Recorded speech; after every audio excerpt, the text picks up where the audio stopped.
12 மாதங்களில் மிக சிறந்தது 4 மாதங்களாகும். அதில் நீங்கள் உங்களுக்கு அநீதம் செய்து கொள்ள வேண்டாம் அப்படின்னு அல்லாஹு தாலா குரான்ல சொல்லி காட்டுறான். இவ்வளோ சிறப்பு மிக்க மாதங்களில் ஒரு மாதத்துல தான் நாம இப்போ இருக்கோம். அதான் முஹர்ரம் மாதம்.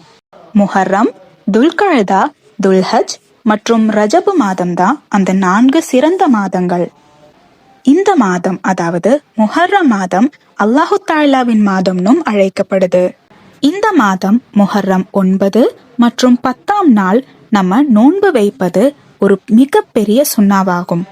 இந்த நோன்பு தான் அஷூரா நோன்புன்னு நாம சொல்றோம்.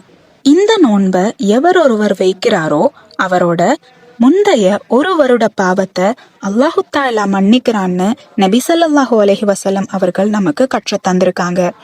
இந்த வருஷம் அஷூரா நோன்பு 25 மற்றும் 26ஆம் நாள் வருது. அதனால இன்ஷா அல்லாஹ் 25 மற்றும் 26ஆம் நாள் நீங்க நோன்பு வைக்க கண்டிப்பா மறந்துடாதீங்க. இது உங்களை அல்லாஹு தாலா கிட்ட மேலும் நெருக்கமாக்குற ஒரு மிக சிறந்த அமல். இன்ஷா அல்லாஹ் இந்த வீடியோவை மற்றவங்களுக்கும் பகிர்ந்து இந்த நோன்போட நன்மையை மற்றவங்களும் அனுபவிக்க நீங்க ஒரு காரணமா இருங்க. அல்லாஹு தாலா அதற்கான கூலிய உங்களுக்கு நிச்சயமா கொடுப்பான்.